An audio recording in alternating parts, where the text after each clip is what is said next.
Hey everyone, this is Misery Loves Company, and I just realized when I hit the record button that I have to cough. Sorry.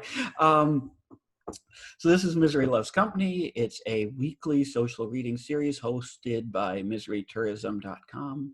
Every week we hear new pieces from outsider and transgressive authors and artists. So yeah, I'm not going to belabor this. First up to read tonight is Michael. Hmm? Oh, I think Michael's still with us. He was with us Oh, just a there second we go. ago. All right, I think Oh, there I'm you go. right now. And Um, this is a new piece, a work in yeah, progress piece. this is something that I finished up last night. I do plan to submit this around, but I'm going to post a shareable version if people want to read along. Um, Awesome, awesome. cool. So it's a Floor is piece yours. of short fiction called American Paper. Graduation was a month away, and the summer of 2006 just out of reach when my friends and me went to buy some counterfeit money. $5 got you a perfect 20. Top secret knowledge passed like nips of fireball in high school hallways, stifled by poor ventilation and jittery eagerness. We wanted out, and the fake money felt like the right kind of out, like a dynamite jumpstart for the summer before we chased our divergent destinies across the United States, not yet 5 years removed from September 11th. Word trickled through school that local businesses were easily fooled by the counterfeit dollars. And if you knew so and so who knew such and such, you could visit the 6 building apartment complex near the New Hampshire border and reap the rewards of a wondrous printer that spewed endless wealth. We left school on a windy Friday to seek our fortune. The car engine protested out of tune with scratchy CD death metal as we surged north on the sun-bleached Route 3 highway. I needed this adventure. For months, I'd lined up college rejections like bottles in a firing line, and I was facing a lonely fall. It felt like invisible checkpoints waited on the roads leading out of town, staffed by shadowy guards who spoke with my voice and asked questions like, "Are you good enough?" and "How will you get out of here?" One night, my dad told me I should join the Marines. What that really meant. Joining an invisible war far removed from people who saw the world through windows stained blue, white, and red. One uncontroversial exchange of money later, we left Tingsboro with $300 in genuine imitation fives and tens. I drove furtively, as if we'd been marked for death, until I reached the back of the Drumhill Burger King parking lot. We passed the bills like holy relics and declared the immortality of our plans. We elected Mike, the calmest of us, by dint of his perpetual high, to test our newfound riches. He came back 5 minutes later with a grease-spotted sack of burgers, which we swiftly demolished, boasting of our windfall between mouth smacks and juicy swallows. The debate over what to spend the rest of the money on, and whether we should buy more, played out for days between classes. We'd nearly settled on a plan to finance a summer camping trip when word spread that somebody got pinched with a fake $5 bill as they tried buying an egg sandwich in the school cafeteria. Eyewitnesses said some 11th grader was arrested and hauled away as students streamed in from the morning bus line.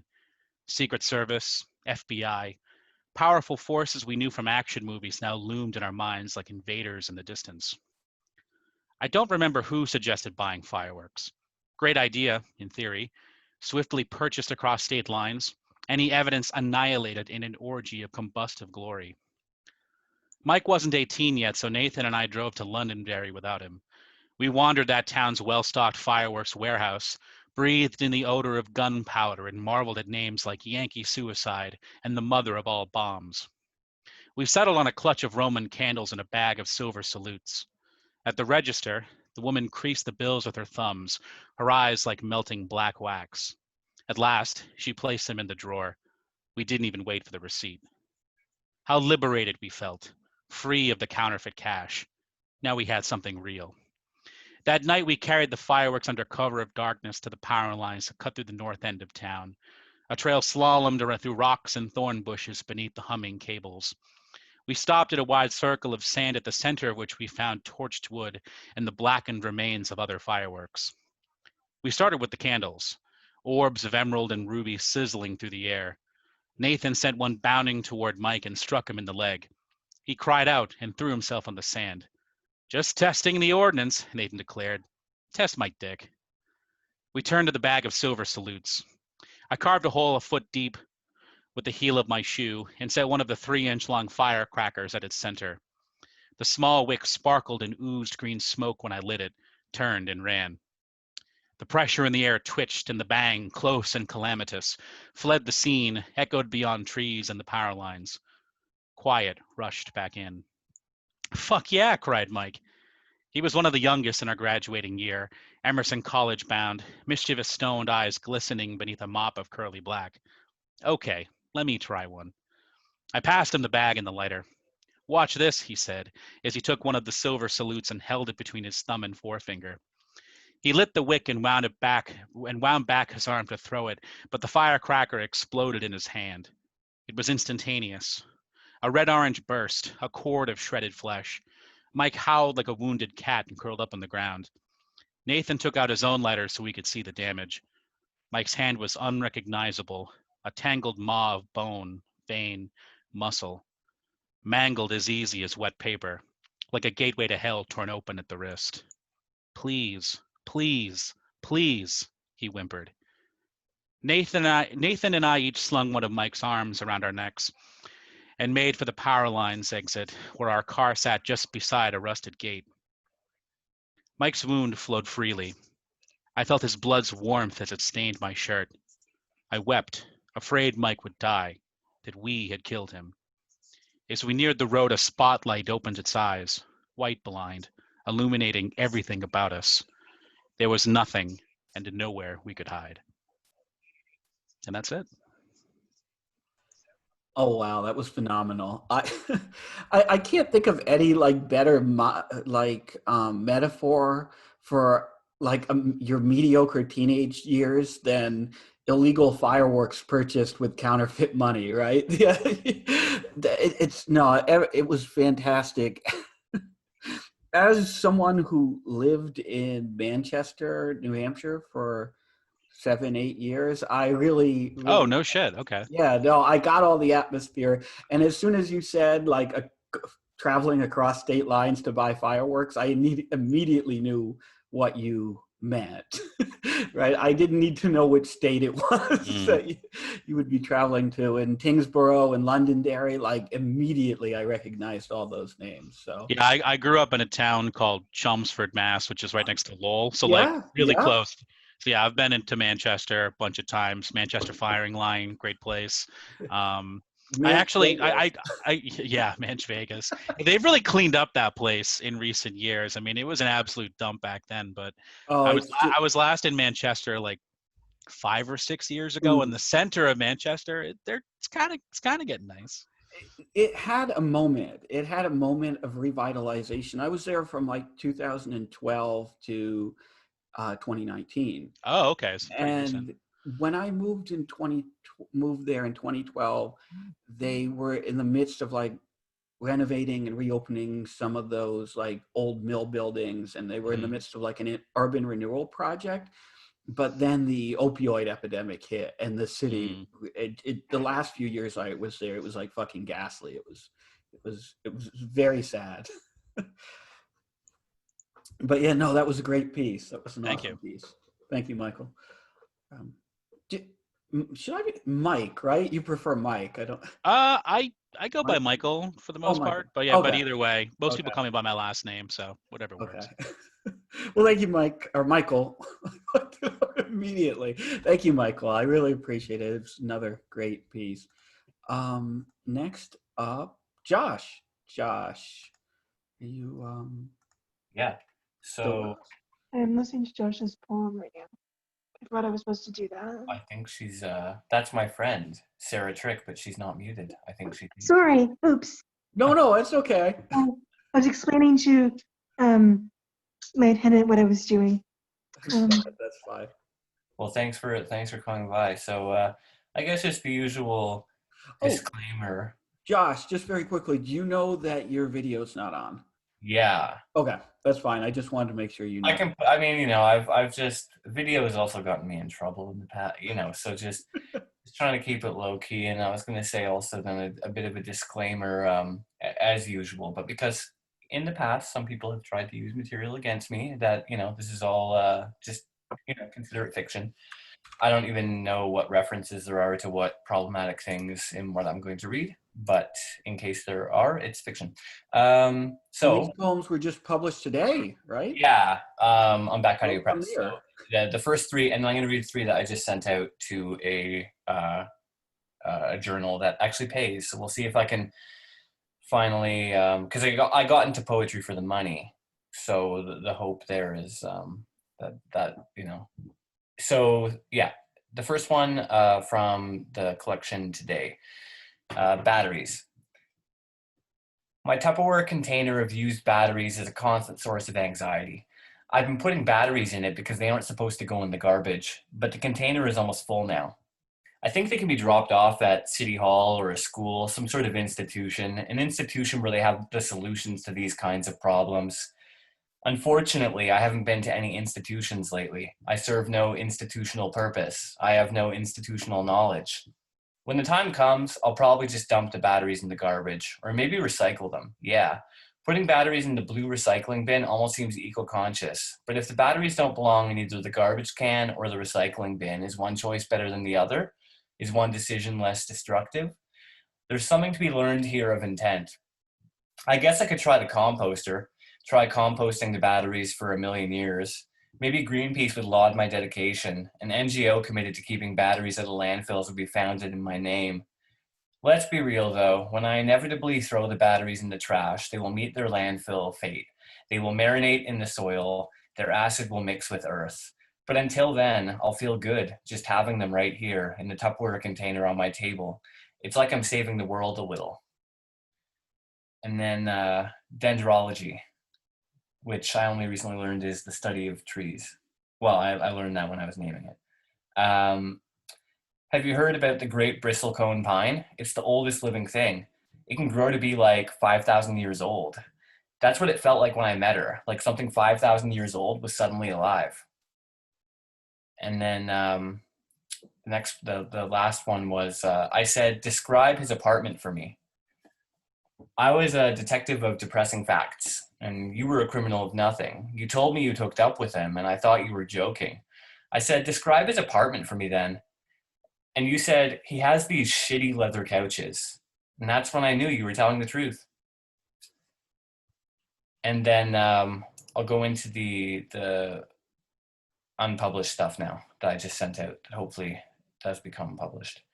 Track list. The next station is Christie Station. That's what the automated subway announcement says, as I realized that it was 2 years ago, almost to the day, that I was getting off at Christie Station to meet you for the first time. I wasn't expecting much. Based on your pictures, I assumed you'd leave the bar after humoring me with a quick drink.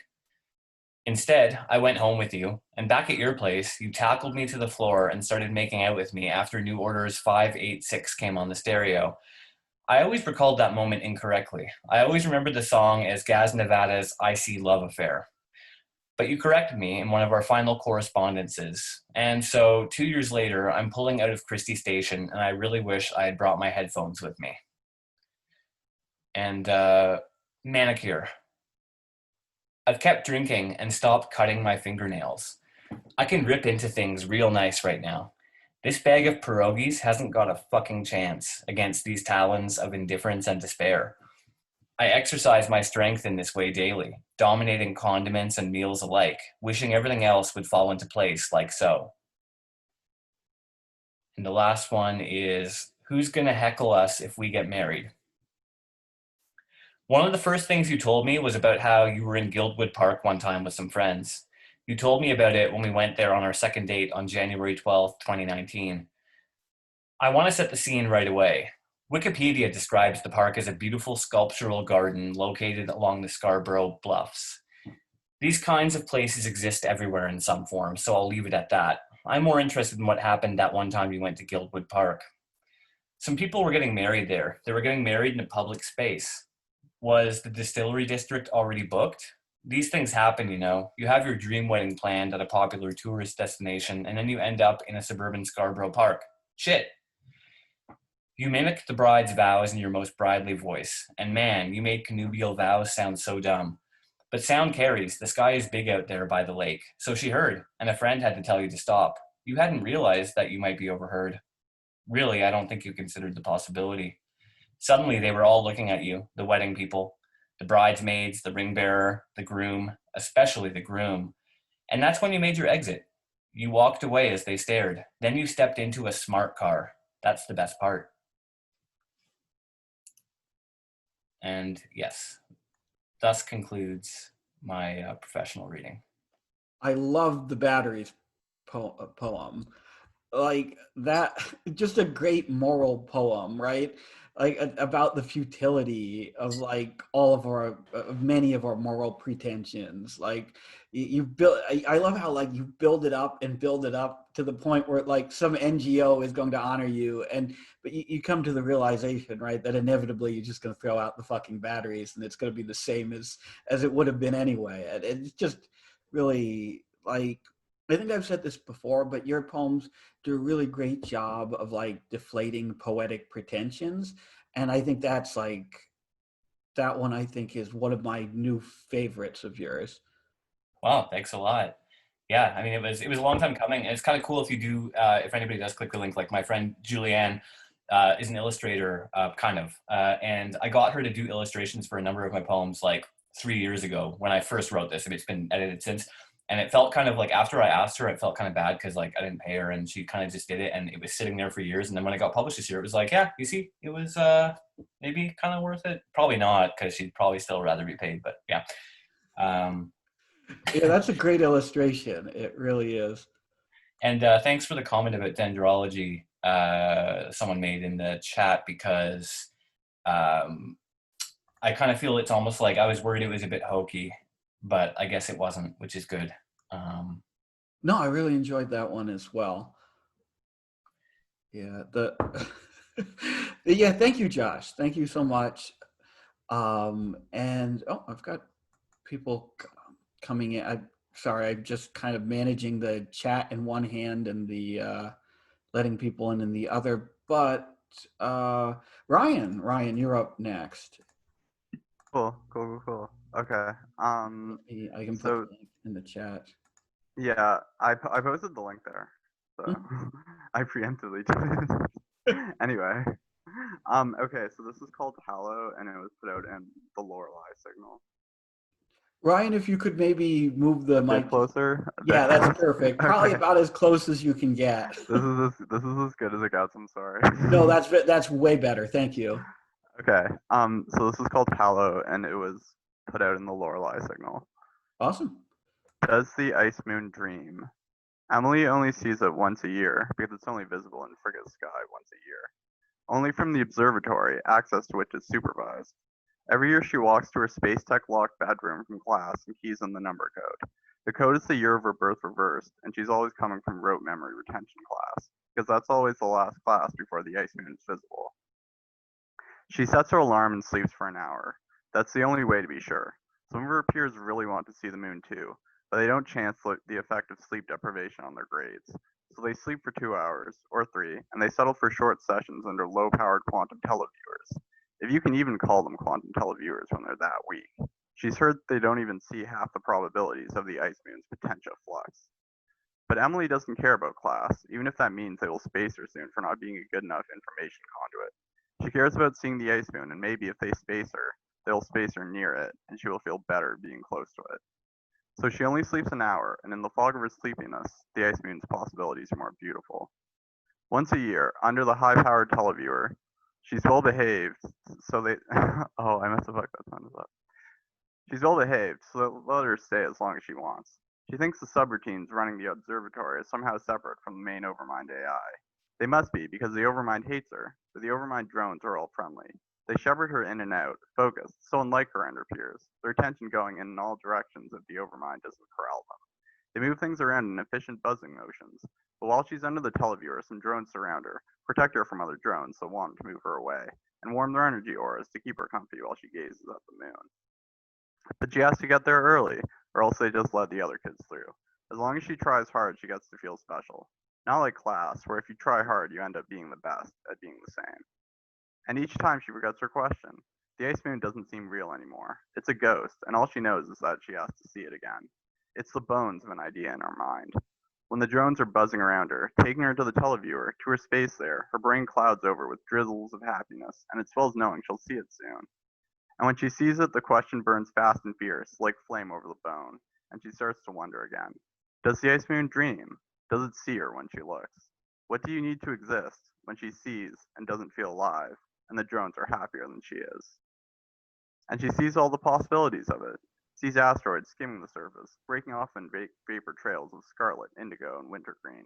Or she sees it eclipsing a white dwarf, becoming a neutron star light years away, plain perfect to other stars.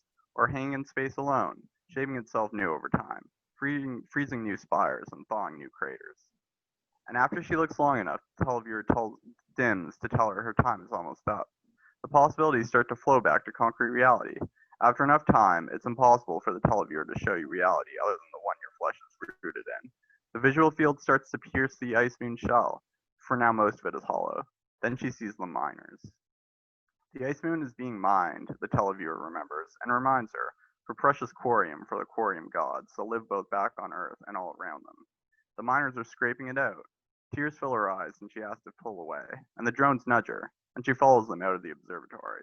And for the first night after, she doesn't wonder if the ice moon dreams. She knows that it dreams, but does it dream well, or is it a nightmare, the scraping bone thoughts of hollowed things? And when she sleeps, she has nightmares. But it's worth it just to have seen. It was always worth it just to see. And the next day the question burns bright, but then there's doubt. That it dreams at all, that it feels, it's a question now. But it's an important question and will burn for the next year until the flame finally dips, with nothing but classes to focus on, and the drone she sees floating around, but can't get near until the next time the ice moon shines bright in frigid sky. So when is this? Emily is 15, and she must have seen the ice moon short days ago, because the question is still burning bright, and she thinks the answer is yes. And maybe the overmind is trying to clamp down on the imagination allotment, secured in some archaic act it's never been able to argue away. The kids were given doesn't hurt their retention abilities. So Emily is at her desk chair, made of permasteel so it doesn't break under heavier kids, and she's staring down her examinorial. The Delta 6B midterm examinorial. It's a bunch of boring questions about how they live. If it's about how she lives, she knows already, and if it's about kids on the other side of Frigga, she doesn't care. She doesn't answer them. Instead, she draws the ice moon.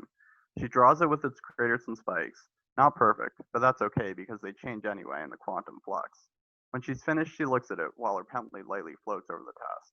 The lines faint wherever it touches down. The miners, she thinks, staring at the barren surface, don't exist now. She draws a little stick figure on the moon. The miners would be sad, so far from home and the quarium gods they worship. It's not their fault they're there, scraping the ice moon hollow. She draws a sad face, a double dot, and a quick loop of her pencil. Maybe they feel guilty. When she's ready, she stands up and walks towards the great Actrix. Careful steps, because it's embarrassing to bump into one of the other desks while her peers are still writing. She knows she's smarter than them, but when she slams into their desks, it's hard to feel that way. Her feet fall like feathers over the snow-white linoleum. The Gradatrix is a black cube, tall as she is, but she is the shortest in her class. There's a slot where you push the examinorial in, and after a second, spits it out of the slot with your grade. She pushes it in. It knows by now I'm intentionally failing tests, she thinks while it whirs. That means the overmind knows. The stamped failure mark is the red of rust and old blood. The overmind doesn't understand why I rebel. All it knows is I'm trouble. Is there even a point? Yes, because the overmind doesn't think about the ice moon or the miners. I'm the one who thinks about those things. They are important. The Delta 6B classroom is windowless. She thinks of space and the stars and comets as the lowest common denominator sky. But even that's too much for learning. Too much for proper knowledge assimilation. Now she can leave. She's completed her daily quest, which is going to class. Now the overmind will give her a new quest, but to do that, it has to let her leave. The classroom door is a gel membrane with controlled permeability. The overmind keeps its grip tight, keeping the children exactly where they're supposed to be when they're supposed to be there. The drones that flit in the halls of Frigga's service megacity, the ones anywhere but the observatory, move harsh against you, pushing you to your objectives. And when you touch them, they're cold, to preserve energy, because the halls of Frigga take them far away from power sources. When she permeates through the translucent green of the membrane, it sticks to her skin, the gloop staying and stretching until it snaps back into the main mass. She starts walking fast right after it breaks, adding seconds to her freedom before the quest drone finds her. She has a moment to stare down the hull. The halls of Frigga are endless, the network covering the whole planet's surface in a web of crisscross chrome lines. She sees a curve ahead of her, but the curve takes a long time. This way is the space tech lock beds, but it also goes to a lot of different places. If she took the first turn right, and then took another, she'd end up on the path to Overmind control eventually, but she'd see more and more drones, and they'd be less and less friendly. And she is still a child, and the only adults she sees are pale skeleton men breathing weird and ethereal women who never talk. Probably no one's ever gotten close enough to the Overmind unless it let them, and it would need a good reason. The inside of the halls gleam silver like they do outside Frigga's surface. She hears the sing-song tone of the quest drone. Her ears hear it as a song, but when she focuses really hard on the sound, it's 3 dissonant notes. Her brain doesn't want to focus on it, and she has to fight it. When she's done, she's never sure why she tried. Does it matter how her brain hears things? Brains are weird. But it bothers her. It doesn't want to know. It shouldn't feel good. Because quests shouldn't feel good. They're just work you do for the Overmind, scraping your life hollow, like the ice moon being scraped. She hears it and knows it wants her to turn around, but she's going to make it work for her. Turn around, her brain says, deep light to the drone, but no, she'll make it bumper, start it off uncomfy, and then they'll both know where they stand. Well, where the drone floats. It does bumper, and her heart freezes for a second. She forgot how cold it was. She feels it through the fabric of her dress. Her dress stretches well on her and keeps her warm. The fabric is thin, but it's made of special fiber technology that intertwines several nanolayers. But when a drone touches her, she feels it's cold like her skin is bare. Either a fabric failing, or the Overmind controls it somehow. Maybe it likes the children feeling cold when it calls them. They feel it in their bones when they shiver, that Overmind quests are why they still breathe. She spins to look at it. Eye contact pulls her, automatic. She turns the rest of her body to face it. What's my quest, she says. She wants to get it over with. Your quest is to report to the space lock. It's an endgame quest, the drone says. It uses a pre-recorded voice, soft and timber. Feminine, but it sounds older than her peers. A woman's, but the women she sees never talk. Maybe it stole their voices, she thinks, and the spacing terror grips her. Drones are appearing from hull forks, a handful massing before her, 2 slipping past her and circling past her back. The rest of her freezes, but her feet move, and she walks with the drones towards Space Lock Delta. And I think I might stop reading there because I didn't realize how long this piece really was. It's totally up to you. We don't have anyone scheduled to read after you right now. So it's 100% up to you. If you want to stop there, maybe pick it up next time. You can do that. If you want to keep going. Yeah, I'll do one more, but yeah, stopping maybe stopping after that would be good. Like if there's someone else to read it still, it's just that I didn't realize how long this would take. No, that's okay. Yeah, read one more and that'll be great. Okay, so where did I leave off? Okay.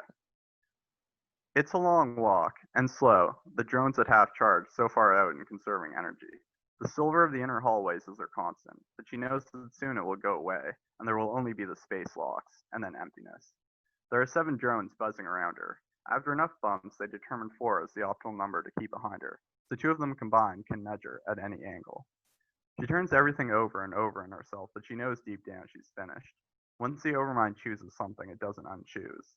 The space locks are permeable too, but they work different. Instead of just squelching shut, they crust over to vacuum seal the fissure chamber. Space Lock Delta proper. There are 2 space locks, one in the chamber that opens to space, and the other opening from the halls of Frigga to the chamber. Crusted over they are hard like diamond, and when you tap against them, they sound like the inner hall chrome, but the hardened gloop looks like dried snot. Built-in flamethrowers melt the gloop when it opens. Anyone being space locked needs to wait for this first. She waits now. She listens to her breathing. She's never had the patience for this before, but now her breath is all she has. It keeps wanting to speed up, so she has to force it to slow, and she's scared she'll still it completely, that her brain will push too hard and forget after. Dim orange is starting to show through the crust of the space lock. The fire burns from within and stops at the top layer of gloop before it all melts through. The melting gloop kills the fire as it goes. This is so the child isn't burned. Space locking is fast and painless, but burning hurts. Her breath is steady and monotonous when she hears the spark. She looks right. One of the drones just buzzed, and her periphery catches movement, a quick vibration in place. Then the tones start, shrieking and wailing, and the drones light up red, brighter than the dried blood red of the Gradatrix ink. Cherry red. Coldness rushes her when they activate their shock fields. She feels faint. The drones whip past her, taking the shock fields with them, and she stumbles, falls to her knees before she looks up and sees why. Drones are fighting drones in the hall before her, slamming into each other and crashing shock fields together in bursts of bright color. She thinks there are 14, or were. It's hard to tell because they go down fast on both sides, but one side is winning. She squints and realizes she can tell them apart by shock field. The drones that were with her have pale yellow auras that slick faint over the linoleum, but the attackers are paler still, sun flaxen. They have stronger fields. She sees 4 drones slam together. 3 go down, smack against the linoleum and bounce sparking, but one stays in the air, its aura the hot white of examinorial paper, and it floats over to help its friends. She pushes herself to her feet as the drones collide in high-speed elliptical orbit crossings. She still feels the shock. It's like she's reaching in herself and forcing it out of her body, but it's probably just draining away. The drones had to activate their auras fast, but they would never hit her with a close-range blast. They just didn't get far enough away. Now she looks at their sparking remnants and feels sorry. It happens, she thinks. There are 2 left now, both white auras, and one gives up its ghosts and drops, and smacks the ground with a dull thud. A sliver of metal is sticking out of it corkscrewed, like a spiral, but she sees it as mangled bone and turns her eyes. The other drone pauses as it registers this, like a nano moment of silence. Your presence is needed, it says, then buzzes, fragments of outer casing falling to the ground. Zzz, at the observatory, time is short. She understands. She follows it. They don't get far until she starts to hear ringing klaxons. It's not an alarm for me, she thinks. War is broken out. But in the main hallway, Tangle, the battle looks different. They're more yellow than white drones, and they glow stronger the closer to the further into the inner web they go. The closer they get to Overmind control. The observatory is further, past the carnage, on the other side of the outer web. How many of these drones will I never see again? The drone is moving fast, and she's running to keep up. High-speed acceleration, arms fully straight. Her dress is modest, but hugs her form tight so it doesn't slow her down. They twist and turn down great halls. Then an enemy drone ahead of them parallels to the side and smashes right into her friend. She actually sees the yellow aura blot out the white aura. It feels natural, color filling in blankness. But the force of the impact takes it out of her way. She's close to the observatory now. She dodges another drone and then she starts seeing more white. The sight of the angel auras swells her tears as she runs. She can see the observatory ahead of her. It doesn't have a gel membrane. Instead, it has the flux field. You step through it, feel static, and then you're on the other side. And maybe your skin is different, or your hair. The white aura drones are making a stand.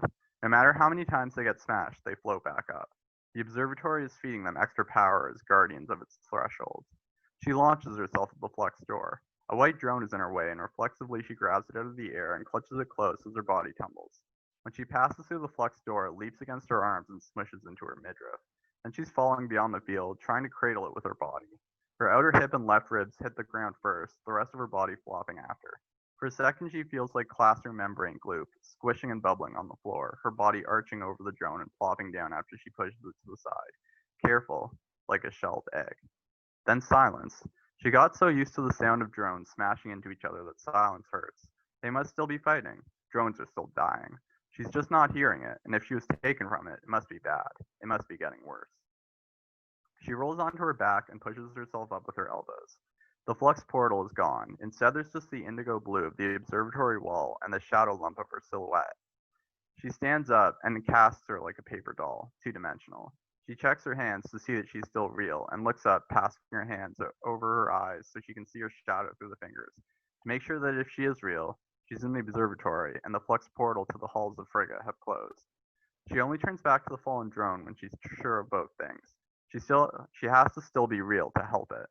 It's sparking, but only a little, like a lighter trying to catch. She moves up to it. The floor is a bright green. The effect with the blue walls should be that you're walking through a grass field at night. One of the drones told her that once. Was it this one? Or a brother? A sister? She doesn't think drones are gendered, but now she knows in her heart they are family. She's not sure what to do. It glimmers gray against the green like a flat, wet stone. She moves close and it buzzes, a short buzz, but steady, closing warm, fading out. She reaches her hand to it, and when it doesn't shy away, she touches it. It makes noise. It's not a short buzz, but a tone. Notes ascending slow and descending back, holding in patterns. Sing-song. While it sings, it heats up under her palm. It doesn't hurt, but it tickles. She holds it there. The drone is shining bright, white light washing over it, extinguishing the spark so soon it's all light, fading out the bright green, like frost over grass. The light starts to drain away, falling away from her gleaming casing. She feels it drain into her, bleed into the lines of her palm, the slivers in the absence of her touch, filling her with life, death. Her palm is cold, getting colder, aching. She sees her palm's reflection in the casing when she pulls away, and when it goes, the cold goes too. But her skin feels brand new. Her brain tingles, a quick electric jolt, spreading bliss when it settles. She says. The drone chirps, buzzes 3 times in staccato. Then it hovers off the ground. Her eyes follow it as it floats away, not to be alone, but to be with the other drones. She didn't see them before, but they're all gathered here. They look like a swarm of honeybees, all buzzing together. Their snow-white auras blur into each other, the drones behind the auras like birds in fog. Behind them is the field of quantum televiewer bubbles, row by row in the vast open space, the bubbles all the same pinkish-red hue. When drones fly through them, their aura fields fractal out into the inner space in broken waves of bright color. It's beautiful, but the colors clash so hard she has to look away. Eventually, the drones realize she's going to stand and stare, so they buffer the pattern of her eyes, and soon she's only seeing the hybrid rainbows on her periphery, as her eyes drink in the fuzzy mass of drones. After a short harmonic melody of tones, one drone floats to her out of the mass. Its aura is darker than the others, a faint gray, like morning clouds. Hello, it says in the pre-recorded female voice. It's breathy, gasping. Emily's heart still beats fast. I began a war with the overmind, my reason being 01111000. Excuse me, I can't let it scrape anymore. Not much, but imperative. No choice. Its sentences are clipped, stitched together from word and phrase samples. Where are we, Emily says. Are we still on Frigga? Observatory built so it doesn't matter. Worked persuasion up through routines. Instinct. I'm a bossy bee. I want it to be safe. It does matter, Emily says, because your drones are still back there, dying. War not won through drones. Got you here because 1-1. Friendship plus tactical. War is about quantum. Magic kills armies, so we must magic. Do you feel it when your drones die? Feel it hard when drones die. Feel it hardest after. Feel it worse because 1-0. Still with me in death. Only way to feel that works for drones.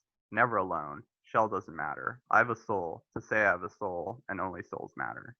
She thinks about this. Her thoughts drift. She imagines them skimming over the green of the floor, swirling into the televiewer bubbles. I need to know how I can help, she says. You know, the drone says. The voice is tripping her. She wants to know it, to love it, but it's hidden behind the fragments and glitches. Anything that she can touch of it is far away now, in a different world, and maybe dead, died before she was born. Somewhere else. I need to go somewhere else? She checks her hands again. She just became sure she was here. Where? 1-1, 1-1, 1-1. Selene. What you call the ice moon.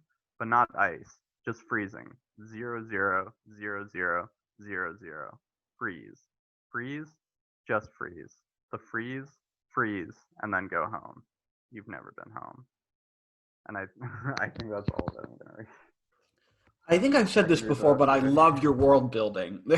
There's so much like depth and intricacy to it, and like you really just get absolutely like sucked into the setting. It's remarkable.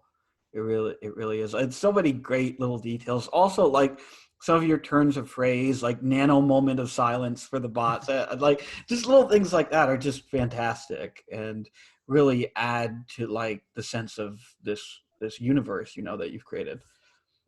Thank you. It means a lot to me when people say nice things like that. Thank you. No, I always love to hear your work, Ryan. Thank you so much for sharing.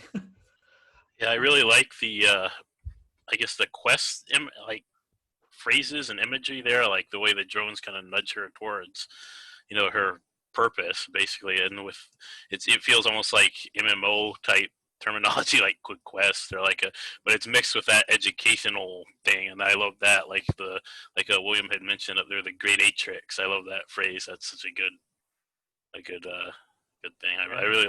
I like all the imagery too. It's really vivid.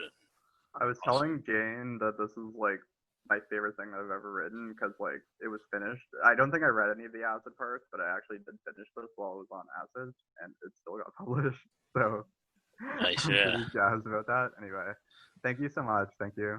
Yeah, thank you for reading, Ryan. Thanks for reading. So I think that's everyone who signed up to read beforehand, but we've still got plenty of time. So if anyone wants to read now, I guess it's open mic time.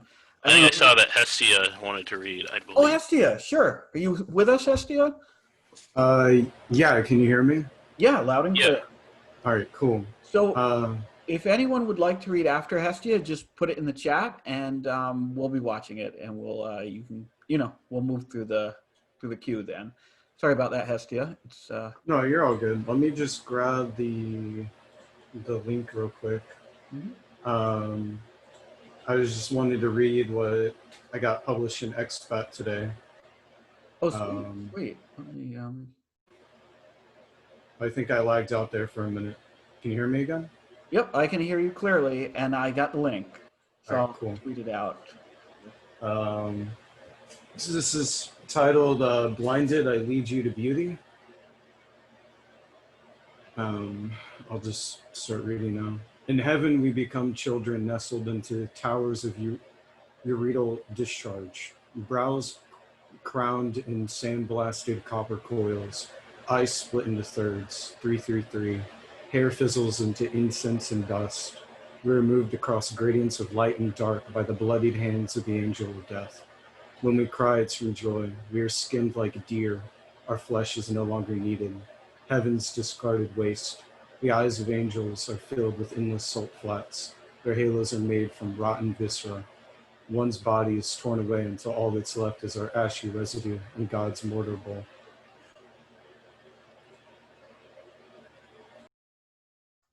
Wow. I love the imagery in this poem, and I love this is like an ascension into heaven poem, right? And yet the imagery is so like visceral and dark and nasty, and I love that contrast, like the idea that like your body being stripped away when you ascend to heaven, that would actually be kind of a gruesome process. I think is really a really cool way to like defy the reader's expectations. Yeah, I thought it also fit well into like the concept of purgatory and like sort of all the oily stains of sin being burned off of you, right? Right, yeah. Yeah, come to think of it, like the Bible is full of that kind of imagery, right? The Bible isn't like cute or I don't know what like pretty and like adorable in the way it describes like the tension between life and death, or the transition from life and death. And I think you really capture that here too, that even if the end result is something like beautiful, as the title of your poem kind of implies, the process is pretty nasty. I'm sorry. Yeah, thank you for letting me read, and yeah. Yeah, I love your poetry, and it's fantastic as usual. Thanks so much for reading. Did we have anyone else who wanted to read here? Read tonight? We still have time. Just a second.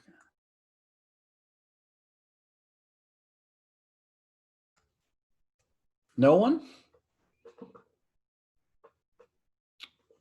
Rudy? B-boy? What's going on with anybody know what's going on with the heiress situation? Does anybody have? No, I have no idea. I know she had a hearing, or was scheduled to have a hearing a few days ago, but I haven't been keeping up, so I'm not sure where things stand. Yeah, it's been so. I mean, I know personally how these things can get drawn out, but I can't even imagine like I wasn't kept in. So it's yeah. Right. I thought like maybe like Manuel would post an update because he's usually the one who does that, but he's tied up with COVID right now. I Oh, think he yes, said yeah. something about a hearing on the 20th. Oh, okay. I remember Manny posting that. I too saw that post. So maybe we'll get some news soon. Yeah, I had forgotten. I saw his post about COVID earlier today. Christ. Poor Jesus. It seems like he's weathering it well in that he's still tweeting, But yeah. Yeah, I chatted with him earlier today. He seems like he's in good spirits, just trying to, bang through it as best he can. That's good. That's good. I Yes, kind of wished him well on Twitter, but maybe I should shoot him a DM or something and just kind of, check in on him. he got COVID? Yeah. Shit. Everybody thinks I'm gonna get COVID. They think I'm a super spreader, but I'm actually really low key. I don't know why people assume that I'm a super spreader, but oh man, he got COVID. What was he doing? Maybe he's the super spreader. Dog, that means all the copies of the books that are coming out. Like everyone's getting COVID. Yeah, At least he- order now for the special COVID edition of Fucked Up. At least he passed it on to new editors, so it can continue without him if he ends up passing. Yeah. Yeah, Christ. Okay, did anyone else want to read? I think I accidentally closed the chat here. If not, we can kind of wrap this thing up early tonight, and I'll keep the meeting open as I usually sort of do. Last call here. No? Okay. I thought I might read something tonight, but from the project I'm working on, but I didn't get enough done this week to have anything. So maybe next week. We'll see. Anyway, okay, so that's it. That's it for Misery Loves Company tonight.